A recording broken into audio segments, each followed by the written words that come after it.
You're listening to Rock-N-Sexxxy Uncensored, bringing you the cutting edge of the entertainment world weekly, hosted by Lynn. All right, woohoo! Welcome back to another episode of Rock-N-Sexxxy Uncensored. We are broadcasting tonight on the United Broadcasting Network at ubngo.com, Channel 1, and live streaming on our blog weekly at rocknSexxxyUncensored.com. I'm your host, Lynn. It's my pleasure to be here with you guys tonight. And joining me is Joe Williamson.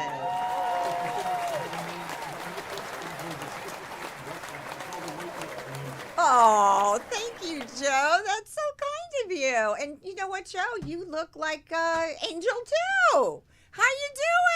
Oh, my God. Have a seat. RNSU works overtime to bring you the cutting-edge talents from the music and entertainment worlds. And, folks, tonight is no exception. Joining us tonight is everyone's favorite bad little boy who literally became a household name after landing roles in Hollywood films, co-starring with the likes of comedian Richard Pryor and the legendary Jackie Gleason in the 1982 film The Toy. And the same year, Kid Code, directed by Ronald Maxwell. He went on to be featured in the Hollywood blockbuster film A Christmas Story as Flick, a kid who gets left in the snow after a child dare, getting his tongue stuck to a frozen flagpole, creating a scene-stealing school emergency. He's also worked in other noted Hollywood films and television movies, including A Time to Live with the legendary Liza Minnelli, Richard Dunn, and the late Corey Haim. We're so happy to have him back in the house. This year, he will be returning to the big screen once again to reprise his role as Flick in the sequel, A Christmas Story Christmas, for Warner Brother Pictures. Please welcome back to Rock-N-Sexxxy Uncensored, the man, the myth, the legend, Scotty Schwartz. Hi, is in everybody. The house. How are you doing? Well, I got in my car at 5 to 6, and I had no juice, no battery. Oh, no. So I called AAA, and I'm waiting. And you guys, 10 minutes, 15. I'm going, oh, my God, am I going to make it? Oh, yeah. Well, as you get older, you got to pee. You got to do what you got to do. So I run back in the house. That's when you sent me the text, and I'm like, oh, my God, oh, my God, oh, my God. Did you forget while you were in there peeing that you had a radio show interview? Yeah, pretty much. Oh, no, thank I'm God. just kidding. This has happened to us before. So it's not the first time. I literally ran back outside, and I had left the hood open, and he's juicing me up. I'm like, oh, thank God. Well, first of all, I just I drove want to say fast to get hello to Mr. and Mrs. Schwartz, Sandy, brother Sandy, and the whole Schwartz family, and Mazel Tov. Thank you. On the new Thank film. You. Yes, it was quite a wild experience to get a phone call out of nowhere and then end up in Bulgaria for a little over 7 weeks.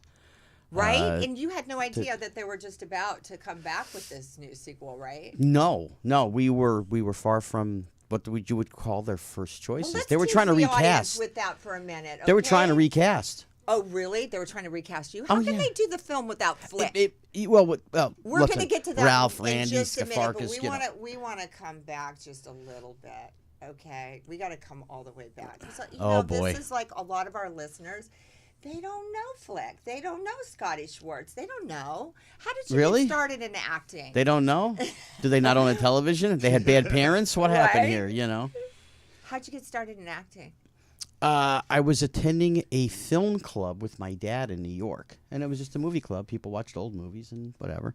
And your parents had two beautiful boys.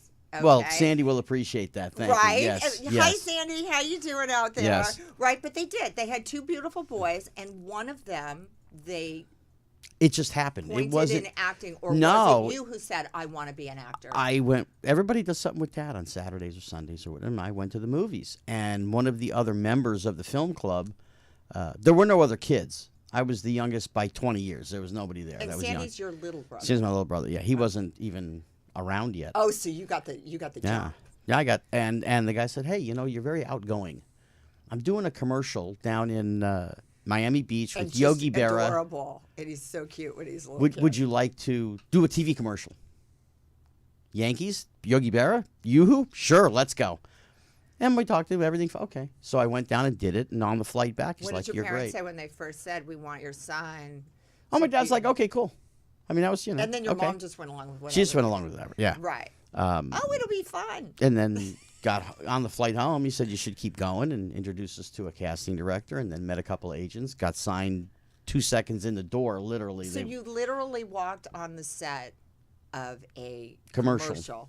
Yeah. Your very first job. Yeah. So it wasn't like you were an extra in the background, little kid Oh, doing no. anything. You just literally got the break. Yeah. And the rest was me. The guy said, "You light up the screen. You got excitement. You got a great look, and you got to do this." Okay. And little kids love the attention. So they're just like, "What? Okay." Right? Yeah. No, I was just like, "Oh, this is cool. This is fun." Okay. Okay. So then you went know. home and you said, "Mom, Dad, I want to be an actor." Well, no, we met with the agents, and then, I mean, there was a lot. That's 77. That's March of 77, and I don't get a movie until December of 81. Okay. So it was 4 years. So it was 100 So commercials. 4 years you were doing Yeah, commercials. commercials, 100 commercials, 100 plus voiceovers, Broadway, off Broadway, and But you did so much. Yeah. You were in so many commercials, and you did a lot of work. And you guys were on the East Coast back then. yeah, New York. Yeah, Right. So you had New York training. if you want to call it that. Well, New York training is basically walking up 42nd Street. Okay, that's basically New York Is it training. really? Pretty much, yeah. Because New York, I do know, myself from the work that I've done in acting and stuff. And I know New Yorkers are very serious about, their training and talent and stuff. Never had a lesson. Really? Never had a lesson. Just It's walked into really it hard to- and just came natural. Wow. I say it this way: I was a movie junkie. Okay, As a little kid. as a kid, many people, especially on the East Coast, took their bike to school. I don't know if you ever did. Did you ever take your bike to school? Never had to. I did. Okay, so I had to. Had the Sony Walkman, but I didn't listen to AC/DC, Led Zeppelin, Bon Jovi, Journey, They whatever. weren't even around yet in Oh, yeah, they were. 77. Were they? Well, no, I'm saying No. when I was in school. It was Led Zeppelin middle school. and Jimmy Page and Yeah. But I didn't listen Jimi to music. Hendrix. I didn't listen to Ozzy music. was there. Yeah. I didn't listen to music on my cassettes. I had 5 movies. I had Airplane, History of the World Part 1, Blazing Saddles, Young Frankenstein, and Smokey and the Bandit. And every Wow. day I would switch out and listen to another movie while I was going to school. So I was a junkie. So for me to get on stage and perform, I did it 3rd grade, 4th grade. I was in every play and did all that kind of stuff. And who knew? Just all progressed. And then just it one happened. job went to the next. And your Absolutely. agent would book you and you would show up and you would do it. Okay. I So- actually did 30 commercials in 36 days at one point. That's decent. I mean, I was actually coming I home can at just see mom. 8 o'clock at I night. can just see his mom. She'd be like, count. No, not at all. That's not what they did. No? No, I my I mom- thought they put it all away for college. I thought I had the conversation Most, with them when we all most had all dinner. of it, yeah. Yeah, no. I could see You know, your they mom. didn't He's need it gonna 'cause go to the best My dad had school. his own business. My mom had 2 jobs. She was a manager at a 7-Eleven when they allowed white people to work there. Oh, And then I'm old enough I can say these jokes and I don't care. And then she worked for AT&T at I night. So haven't been she got a 7-Eleven. pension, and she was working for 7-Eleven. So I mean, they didn't need my money, just- No. I meant she was saving up the money for you. Oh, for it just sat in the college, account. thinking you're going to a good college. You're going to go to a good school. Oh yeah, Valley College, Right? 1 And- semester. Really? So you never did? Okay. Valley so let's- College. So the first big movie that you did was not A Christmas Story. It was The Toy. It was the toy, yeah. Yeah. What was it like? So you walk on the set. Did you know? Because at this time, Richard Pryor was a legendary comedian. He was huge. And and Jackie Gleason was on TV I- every day. I was a Smokey and the Bandit and Honeymooners fanatic. Right? I So, was too. I loved I mean, him. the Ralph the Cramden. the What was his wife's name? I forget. Ralph. Audrey Meadows. Yeah. Yeah, but what her name was, I can't remember. Oh my God! You'd always say to the To the moon, Alice. Alice. Her name was Alice. To the moon, Alice. Alice. Oh, I loved him. I loved him. So, But the only way to explain it is the fact that I was an airplane fanatic was the reason why I got the toy, which will sound crazy to pretty much anybody here, but true. I get the screen test, come out to California, and they're telling me, "Oh, you're going to read with Richard Pryor and all this stuff." Okay, so I get there. I'm and you know in the who Richard Burbank. Pryor is, I because knew he's an adult Bingo comedian. Long, Silver Streak, Stir Crazy. Oh yeah. Yeah. So I'm excited, and the lady knocks, and I'm very sorry. Mr. Pryor couldn't make it. He's stuck in Atlanta, divorce number 5. We're going to put you with another black actor. Okay. I shut the door, and I'm pissed, and I'm cursing, and my father's like, listen, you still got to do the job, whatever. It's okay. Next thing I know. And he's only 5, and he's still like this. Next thing I know. He's been this way since he came Oh, out of shoot. Knock on the door, and the actor comes up. How you doing? My name is Norman, blah, blah, blah. Okay. He says, let's take a walk around. You know, we're in the back Burbank lot. We'll walk around. We'll get some camaraderie. Okay. And we're talking for a couple minutes. I said, you know, you look familiar. He's like, oh, well, I did this job and I did this. I'm going, no. He said, well, I did a comedy. I don't know if you're old enough to have seen it. Airplane. The second he said it, he was the thin jive guy Oh, yes. from Airplane. Shit, man, but let me to the bones, checking me up. Tight me. I knew all of it, and I lost it. It's like Fanboy. And I started doing it, and he's like, how do you know this? It's nonsense. It's made up. I said, I know. I love every second of it. Oh, We got done. I went inside. He went and told Richard Donner, the director, and Ray Stark, the producer, if you want a kid who can play with and play off of Richard Pryor, that's your guy. He's crazy. He's nuts. You'll see what I mean when you get him on the set. So we got on the set. We did a couple, takes, read through, just the regular dialogue. Okay, fine. Then Richard Donner goes, okay, forget that. Do it in jive. And we just started making up stuff. We were just riffing back and forth.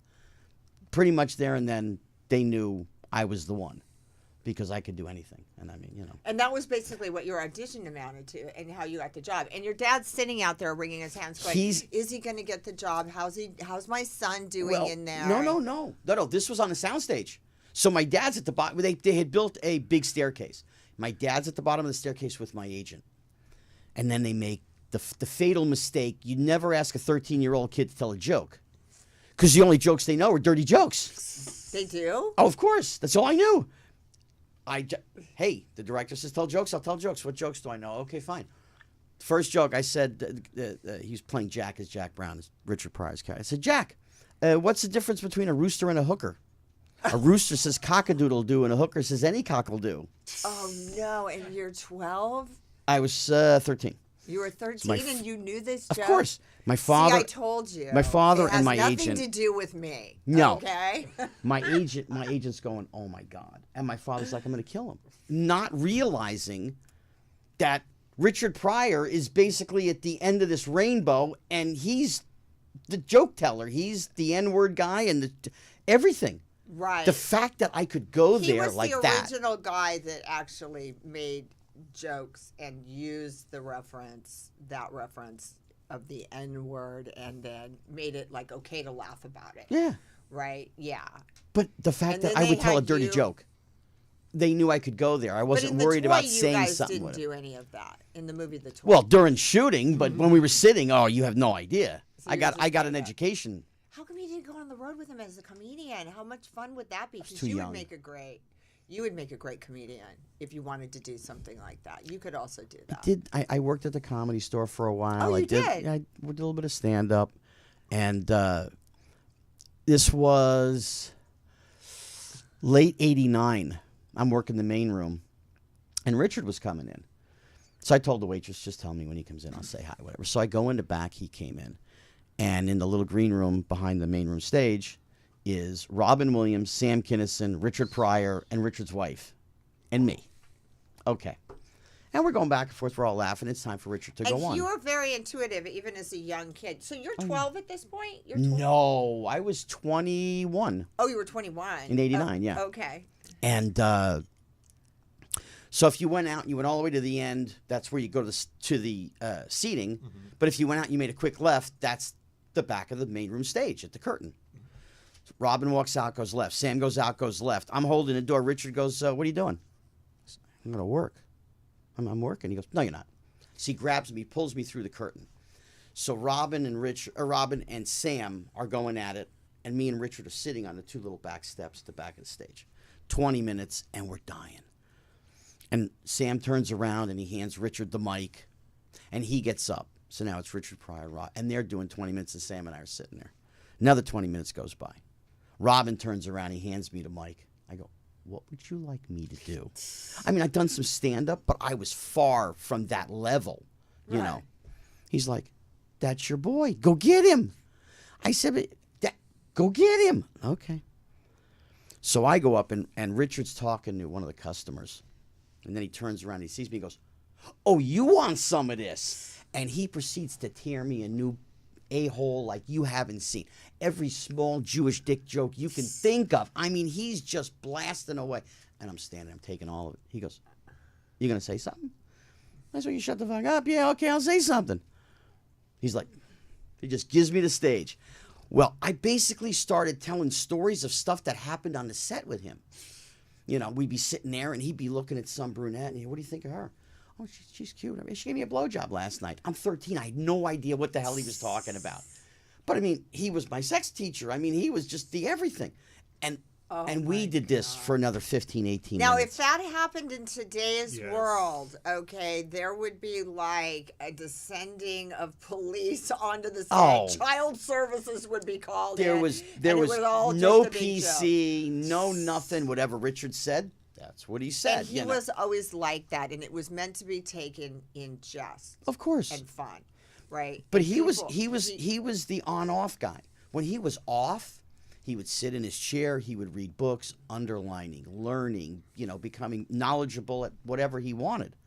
The minute you turned him on, that was it. It was all He over. was the original Shock. Yeah. I mean, And you we had hung Lenny out with Bruce his and daughter, Red Fox, Rain. Rain at the Chiller, Mhm. right? Yeah, Rain's really my little cool. sister. Yeah, she's My such little a sis. sweetheart. Yeah. Yeah. I mean, I got, when you know people since they're 8, 9, 10, 11, it's like, 30, 40, they're the little brothers, the little sisters. So once you did the toy, though, it really just took off from there. Then you did the toy and Kidco in the same year. Well, yeah. But Kidco was kind of just like...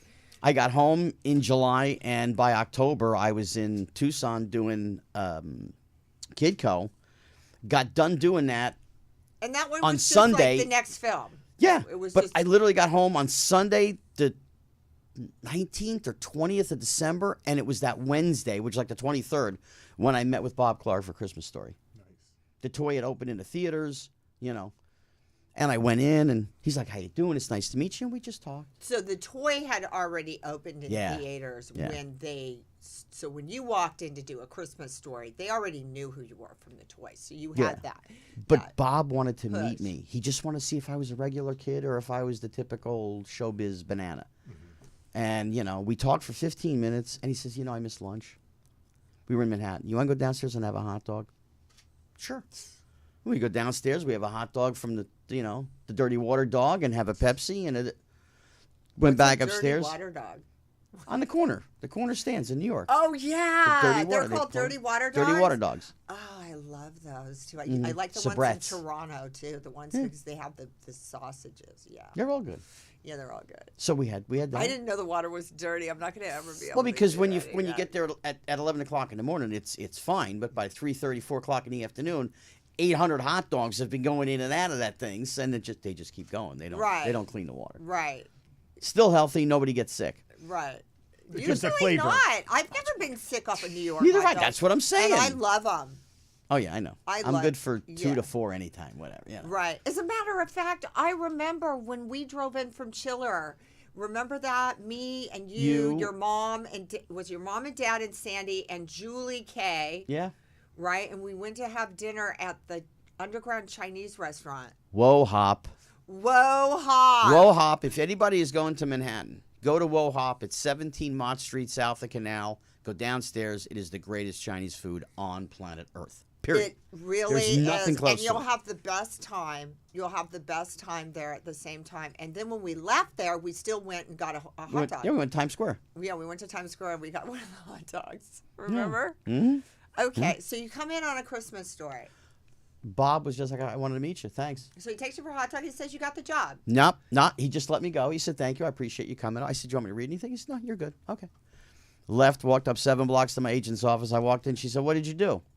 We talked. We had a hot dog. She goes, good. He called already. He got the movie. Nice. That was it. Listen, so here's the thing I don't understand about A Christmas Story. Okay, and I've seen A Christmas Story. It's one of those films that you've seen like 15 times or 20 times. I saw it so many times as a kid. And there was a character called Schwartz. No, of course. It's written in the book. Okay. Because it comes out of the book. There's Schwartz and Flick. Just the fact that Scott Schwartz gets cast as Flick and like, R.D. Robb gets cast as Schwartz. It kind of derailed me every time. I was like, because he kept calling him Schwartz. Oh, yeah. And then he was, right? And then Imagine being on a set when they're going, Schwartz, okay. I said, yeah. No, the other Schwartz. I mean, that happened all the time where they wanted R.D. Robb, who played Schwartz. They wanted him, but I would respond. You know, Schwartz, we need, what do you need? Oh, no, not so you, how many kids? Schwartz. How many kids were on this set? 7, 8. There was a there was like Oh, wait, there was there's like the 5 main. right. Ralphie, Okay. Randy, Scott Farkas, Grover, Dill, Flick, 6. They were on the set all the time. How was it when you worked with all of them? Did you guys become kind of like best friends? Peter and I stayed friends. He had my house number. I had his house number. None of the other guys. They were Scott Farkas and Grover Dill. Scott Farkas was from Canada. Grover Dill is from California. And Ian, who played the little brother, he was much too young. He was like Who 8 years chose old. Flick for you? You never had to audition. You just showed up on Bob the set. Clark. He knew it was me in 2 seconds. So when we get to the scene where you play Flick, who gets his tongue stuck to the frozen flagpole, we've got it here. Can we go ahead and take a look at it? For my This is- 988th millionth time. Right? Roll That's it. Here we okay, go. But this is for our viewers, so you know exactly what we're talking about. No, this overcloud. It's anywhere from 20 to 24 below zero. This is in Canada. Oh, you're kidding. Oh, no. And you're in St. Catharines. St. Catharines. And I lived in Canada for a while, so I know exactly where you were. I was in Niagara Falls. And nuance of Right. phrase in this So ritual when is you went to very Canada, we'll talk about important. this one. Are you kidding? 'Cause- Stick my tongue to that stupid pole, that's dumb. That's cause you know it'll stick. You're full of it. Oh, yeah? Yeah! Like double dog dare ya! Now it was serious. A double dog dare. What else was left but a triple dare you? And finally, the coup de grace of all dares, the sinister triple dog dare. I triple dog dare ya! Schwartz created a slight breach of etiquette by skipping the triple dare and going right for the throat. All right, all right. Come on, Karen.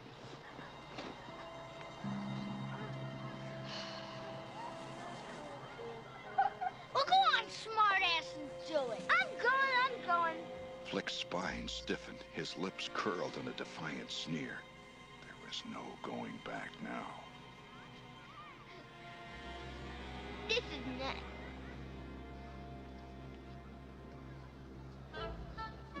Duck, duck, duck, duck,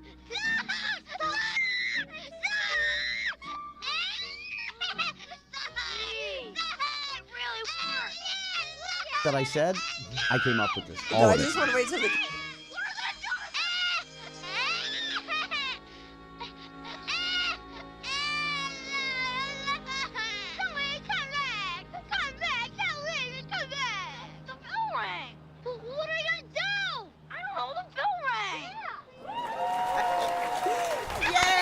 Yeah! Yeah, how about that? And the best part about this scene is that he gets left by all these kids out, and then they get in like this big trouble. Well, no, the teacher says, "Where's Flick? Has anybody seen Flick?" And then the one girl will go, kind of does. And the he's point still thing. out there. And I'm out there. He's still out there. And this was just one of the funniest things. And as a kid, I remember watching it and just, wow. And then here you are, all these years later, we meet in a completely different world, in Absolutely. a completely different place, Oh yeah. right? And you're still like this kid. You know, you're not a kid anymore. You're fully grown. Well, of course, but I I- looked 15 or 16, and I was 21. He was 21 years old, and he still kept that youthful look. And you still do even today. No drugs, no booze. Lots of stripping in my day, but not that much now. But Too much information. It says uncensored. What do you want me to do? That's Sit right. here with my We're thumb not in my censored. ass? He No. can talk about it all he wants. Yeah. I'm 54 years old, man. It is what it is now. Right? Back in the day when you had to act appropriately and be politically correct, now we're proud of all the dirty shit we got away with in our youth, right? I don't know that I've ever been politically correct. That's not how I was brought up. That's not what Richard Pryor taught me. He was my teacher. He was my mentor. He said, you want to say something, you say something. But this is what happened later in life. But let's go back to Flick. Okay, so you finish this movie releases, and they didn't even really expect it, I don't think, because I remember it was this holiday blockbuster film, and everybody went to the movie theater to see it, and it was just a big deal. And from that minute on, you were like a household name. Well, the toy really did that. Christmas Story had its short time release. It did okay. It made money. That was fine. But it basically sat on MGM shelves for 13 years. Oh, I didn't know that. Yeah. I mean, think Joe mentioned that. They put on VHS. That was it. It was in VHS hell. Okay, fine. And Ted Turner was buying the MGM library.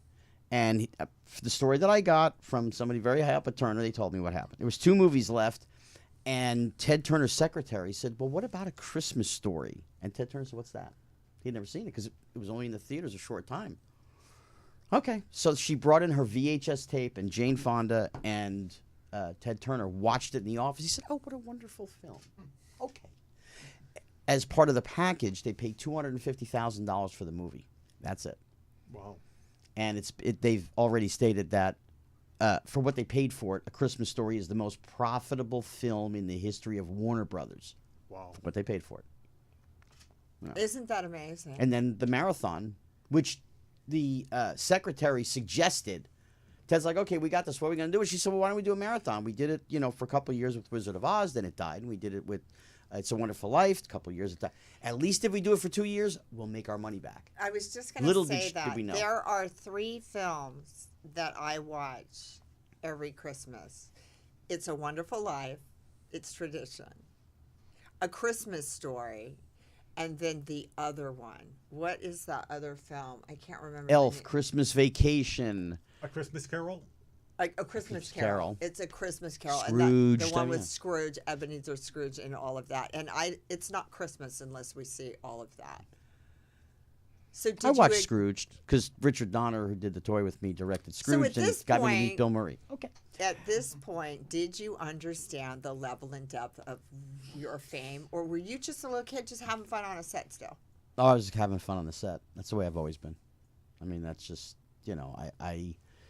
I learned from a master. When Richard Pryor said to me, you go to a set prepared and relaxed. Okay. Not making Othello. You're making family fun or comedies or whatever, I'm not making Shogun. I don't have to be serious. Well, The Christmas Carol became one of the most iconic, famous films of all time. It's still to this day they still have the marathons. They have it on 2 stations. I know. They're making so much money they don't know what to do with themselves. And the thing that's going on today is they're going back and they're resurrecting all of this, and it's music and it's films and it's all of this stuff that came out through the 70s and the 70s, the 80s. The nostalgia's back. Because they cannot reproduce it in the same form and get the same reaction. No, I mean it doesn't matter what it is. I mean, we would rather see old fat Gene Simmons or whatever coming out onto a stage now than try to go and create a new band who's doing the same thing that Kiss did. They just don't buy it. It's impossible. Isn't it amazing? And thank God for that. And film is the same way. Nobody wants to see a new Breakfast Club. Nobody, because you can't mess with that. Now, in Christmas Story's case, they did A Christmas Story 2 years ago with Daniel Stern. Disaster. Then they did My Summer Story, with Charles Grodin as the father and Mary Steenburgen as the mother and Kieran Culkin as Ralph. Disaster. Then it sat there. Now it sits there all these years, right? Who knew that two guys that I actually know would create a series that would change the entire game, which is Cobra Kai.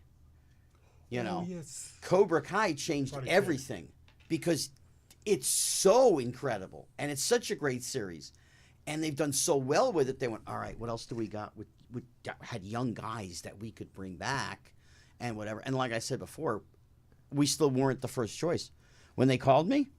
Actually, Peter Billingsley, who's Ralphie, who's one of the producers on the film, you have to audition. Okay. For the new Christmas Story. The So I said, sequel. okay, well, what do I do? And they sent me, the sides and the stuff, and just, do it on your phone and send it in, Well, that's how okay. they do things today, and it does make it a lot more difficult because I get auditions all the time, and they send them to my agent. My agent calls me up and says, you need to do, this on your phone, and I'm I'm horrible. Do it on my phone. I'm gonna look like blah blah blah blah blah, and you go into all this stuff. And they're like, no, we just want a quick thing on your phone. Yeah. Yeah. I had a friend of mine. You go down the street and you do it in the studio and whatever, and they're like, they don't. But my friend lives 8 minutes from here, and I called him up, dude, I got to come to your house. I can't do this on my own. You got to do this for me. Yeah, and then they'll want to read your lines over the phone or over, I read my lines with him, just recording it on my phone. It does make it a lot more difficult Yeah. because you want to look good, and especially for me or women, you want to put your makeup on, you want to do your hair, you got to run out, you got to get, Yeah, no, all this stuff I didn't do spinning any of and that spinning. shit. No, I didn't do any of that. I No. didn't do anything. He started the camera. I had a Slade, hi, Scott Schwartz, blah, Most- blah, blah. Yeah. And then I sat down, I did the reading, and I say it this way, I sort of cheated, but not. The night before I was coming back from New York. Okay, so And let's talk about the character. Wait. I watched the original on the plane. I watched my scenes with Schwartz because the dialogue I had to read were scenes with Schwartz. So I was trying to get in my head the beats and the rhythm and his voice and our inflections, so I would be right back at that place again. So, And of course, it helped. It was perfect. hold on. We're holding. What are we? Can you talk about that? Or are you... Oh, I can talk about some of it. Okay, good. I can't talk about all So of are it. you playing Flick? I'm playing or are Flick. you playing Flax? No, I'm Who's playing the char- Flick. You are Yes, Flick. it's 30 years later. It's 30 years later. Flick's a bar owner. Oh, he is? Flick's Tavern. Flick's Tavern? Oh, they're letting you talk about it? Okay. Just a little. I can't tell you much Okay. because they haven't started any real publicity for it. Is he like a drunken bar owner? No. Oh no, He's just has Flick's Tavern. Listen, what was great in my case was the film was set in '73, and the minute they said it, I went, okay, Elvis lamb chops. I want the the full on. And they let you do that. They let you have did creative. it. I some traveled. creative I input didn't and shave control. for 3 weeks, so I get this, and then I got there and I shaved and I made it all nice. And I see good. Peter, and I see Peter. He goes, "You look perfect. They did a great job." I said, "Pete, they didn't do dick. This is mine from home, dude." He's like, "Don't change anything. It was perfect." Yeah, love Peter too, by the way, and his character. And so, can you talk about Peter at all? Ralphie's an aspiring writer that lives in Chicago. Yeah, he grew up from that cute little kid to being like a good looking guy. Still has those incredible Big blue eyes. blue eyes. He's got the big blue eyes, right? Yeah. So he reprises his role. Mm-hmm. And so tell us about the cast. So the original cast is all there. The kids that played Ralphie, Randy, Scott Farkas, Grover Dill, Flick, Schwartz. The mom, Melinda Dillon, who played the mom in the original, she's retired. So they got Julie Haggerty from Airplane. Uh-huh. Oh my God!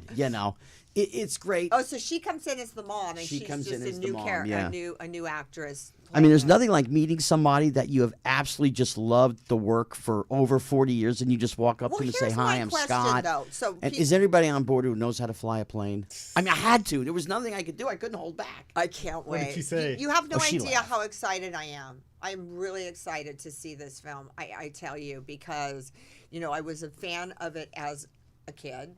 You know what I mean? Mm-hmm. And the movie itself, and it just It's got a lot of heart. like we It's were got some saying comedy. when you were watching the clip. It takes us back to a place in time where the world was just different. For me, it was just kinder. It was not so crazy. There were, I don't know. I mean, Nobody maybe, talked about politics. Nobody cared about fucking politics. and you nobody know? knew who Nobody you gave a shit. voted for.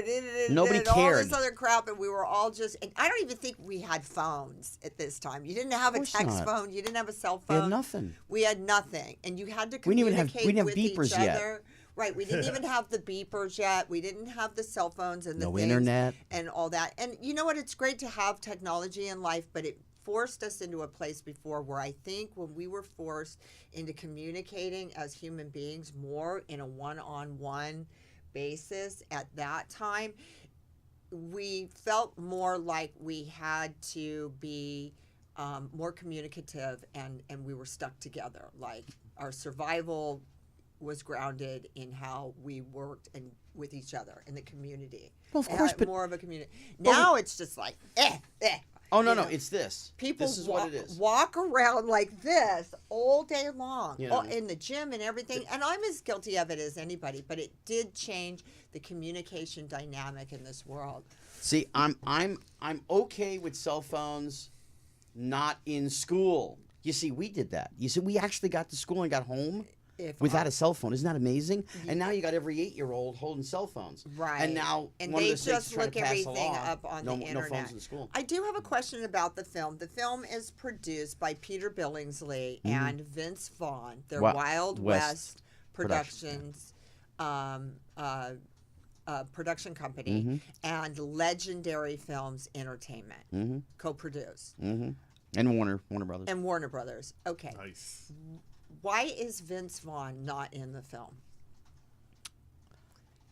I Was just ne- was can't imagine never- that they would take was like, never up for any of the roles. It doesn't fit any. He could have fit one role, but he was actually doing another film while we were shooting. Okay, because it just You know. seemed to me when I saw Vince Vaughn's name, I was like, oh, Vince Vaughn's in it. Oh, it's going to be great. Yeah, but no, And then it's not really what they wanted. They wanted Well, there to could keep be a as complete- many original people as they could. But there's other parts for other people. Well, listen. You they, know. they added one role, which was oh my god. He's an English actor. He's from the United Kingdom, and the character's name is Larry in the script, right? And he's got this thing with Ralphie, and so it was kind of like right before you see me and Schwartz and RD, and we're like, all right, who is this guy?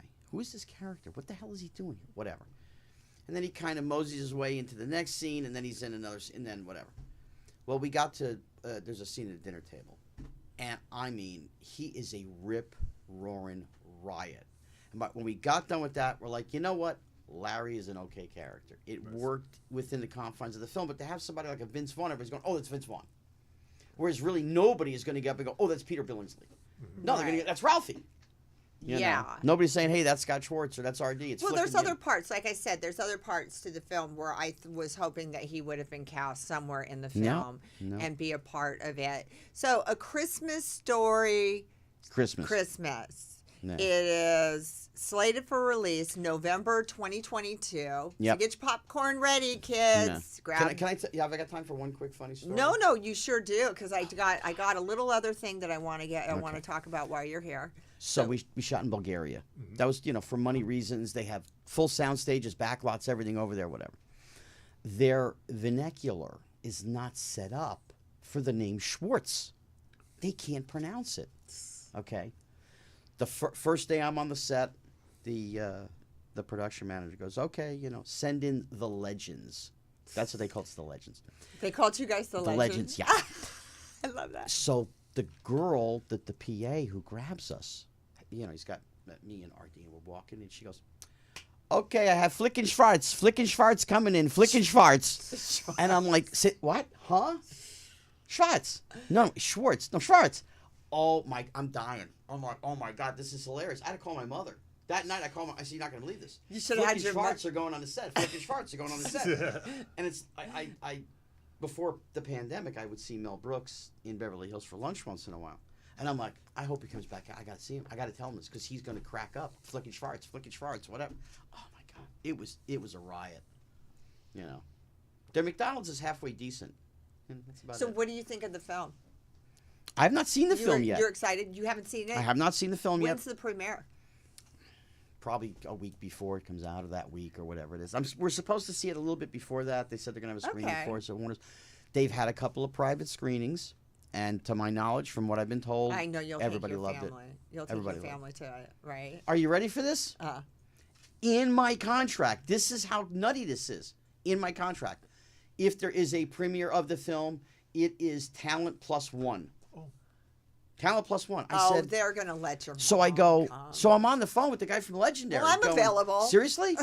I said, what if I have a girlfriend at this time? I'm going to bring my mother first and foremost. You have to bring But your mom. What if I have a girlfriend And at that time? Sandy will want to come. My brother. Oh, no, I'm sorry. It's only one. What happened to Mrs. Elizabeth? Miss Elizabeth. She's home. She's home. She's home on the He's couch. Still out. He has Oh, a yeah. little Mini teacup chihuahua. She's 4 pounds. But I talked to Peter getting on up the there set. though. She's older. 7. She's 7. Yeah. Aw. But I talked to Peter when we were in Bulgaria, and I said to him, I said, well, what did it? He goes, dude, just call me. Whatever the hell you need, I don't give a shit. You can have whatever you want. Nice.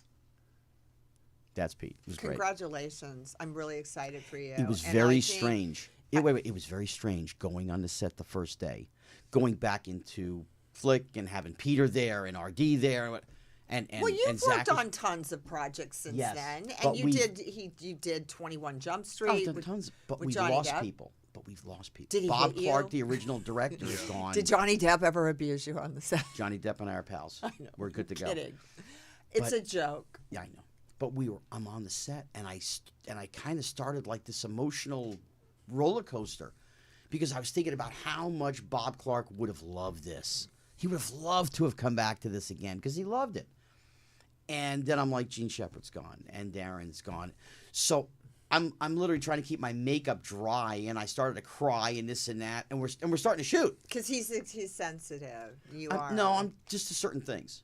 Certain things. Well, I have, no, not but everything. I like that about you. You have People are that gone. I good, talk that to Bob nice so much. Jewish boy, Exactly. raised in a good family, values. So I miss Bob. I know his parents. I know his brother. I know his. I'm family. doing part of the Good dialogue, people. and I'm getting stuck at like this one line. And so I did it a couple times. All right, fine, to get through my close-ups. And then when I was doing it with RD, with Schwartz, I was holding up. with a silver tongue. I'm twist. holding up the paper. I'm holding up it's like this big, but it's the script, okay? Just so I don't get stuck. And Peter's like busting my ass. Dude, get off the book. What are you, get off the goddamn book. I can't say to the producer on the film, on the set, dude, this is what's going on. I can't do that. Wow. So I got through it. We got through it. Okay, fine. So then after, we wrapped for the day. And I went real quick and, got my makeup off, whatever. And I came back to Peter. I said, can I talk to you for like 3 minutes? He's like, sure, come on. And I told him what was going on in my head, thinking about Bob and Darren and whatever. And he's like, you know what? Never even occurred to me. That happened to me 3.5 weeks ago when I got here. I've had that because I get very Virgo with things, and you see it when I'm doing, my work on the show as well. I'm a perfectionist, and I get that. I have my book, and people, and they do the same thing to me. They're like, get off the book, get off, stop, and it's just that Virgo thing, and, you're trying to do the best job you can possibly do. It just Of means course. you care. And you are. You're a little bit nervous, and you want things to go right. And I do want to talk to you about something, and I want to talk to you on the show. Is this good, this is good stuff? Yeah.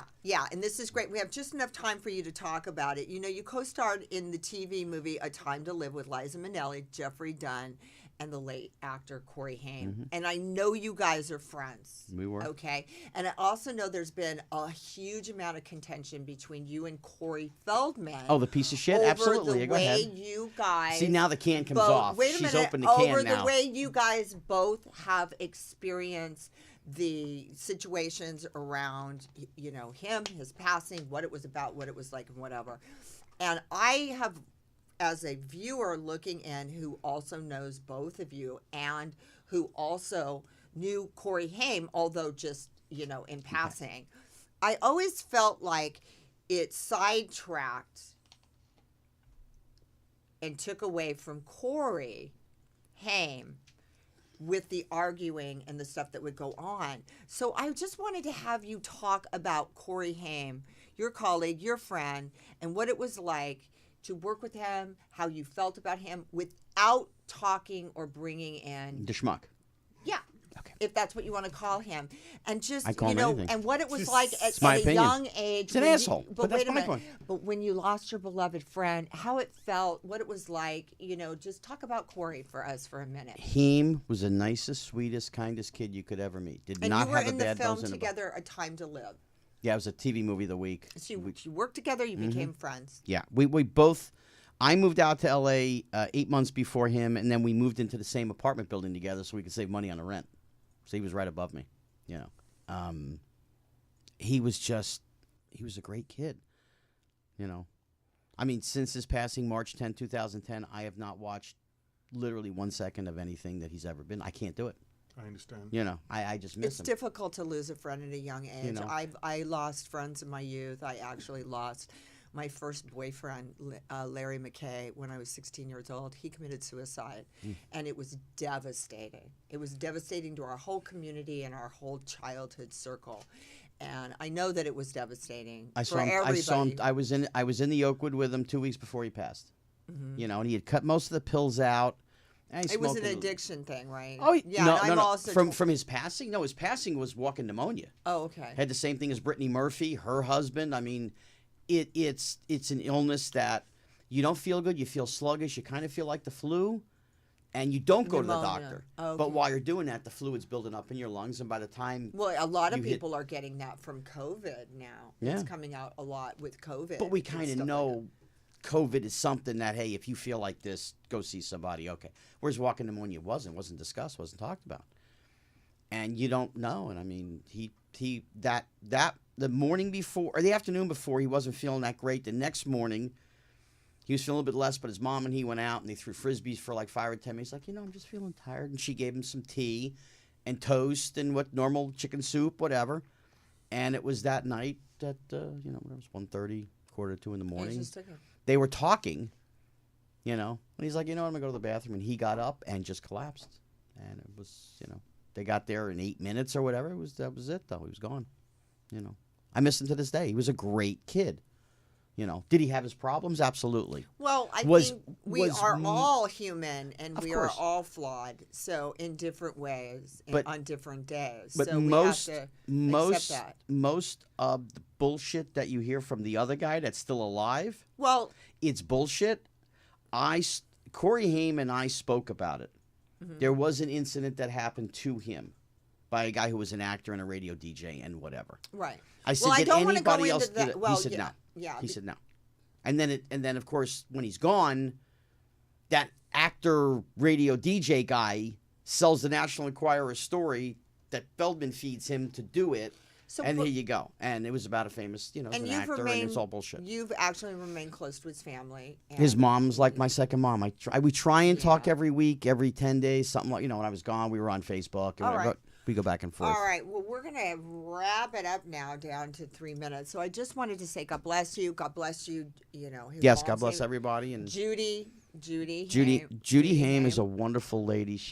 I'm telling you, she's like my second mom. I call her mom, And and I've been up there and visited, and if it was closer, I'd go more often. so But what I Toronto's want to do, tough. though, is I want to make sure that your fans out there know how to jump on your social medias and check out your stuff. He does memorabilia. He does all kinds of stuff. We've got just Well, a you few go minutes. to if you Google A Christmas Story Family, that's where we have a lot of different stuff that has to do with Christmas Story, a lot of different products, all that kind of stuff. Social media, it's Scott Schwartz Actor on Facebook. You can follow me there. Or if you jump onto the Christmas Story Family page, there's a VIP thing, and we do appearances on there and do that kind of stuff. Beyond that, I'm not a Twitter guy. I don't You're need to not tell doing anybody. your memorabilia anymore, and you're Oh not no, doing I all still of do that, but yeah. All right. I don't need to tell anybody I'm going to the bathroom on Twitter. That's not me. I don't care. I know most people live out loud. I like to live out my business on Twitter. God, Scotty, it's been great chatting with you again, and good luck with the movie. And I can't Anytime, wait to kiddo. see it. Anything for Congratulations. you. Congratulations. You know that I Mazel almost tov. know you 35 years. Right? You know that 35 years. 34. I've It's like known- 34. I've You're gonna have to known bring him. Amber to the premiere. Love you guys. Love the Oh. family Sending my love to Mrs. Schwartz and Mr. Schwartz. Good luck, and I hope to see you guys again. That's all the time we have for tonight's episode of Rock-N-Sexxy. Peace, everybody. Be well. Uncensored. Follow us on all of our social media links, and join us again next week for another amazing episode. Good night. Thank you for tuning in to Amber Lynn's Rock-N-Sexxy Uncensored. Available on rockandSexxyUncensored.com. Don't forget to hit us up on all your favorite social media links, and tune in next week for another amazing episode of Rock-N-Sexxy Uncensored.